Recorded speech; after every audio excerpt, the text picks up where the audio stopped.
கேட்காத மனதில் எல்லாம் களவு போக வழியில்லை.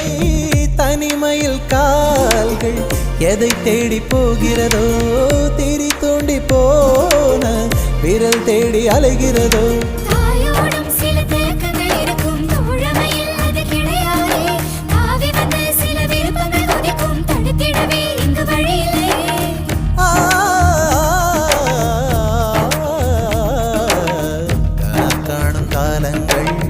கரைந்தோடும் நேரங்கள் கரையாத கோலம் போடுமோ.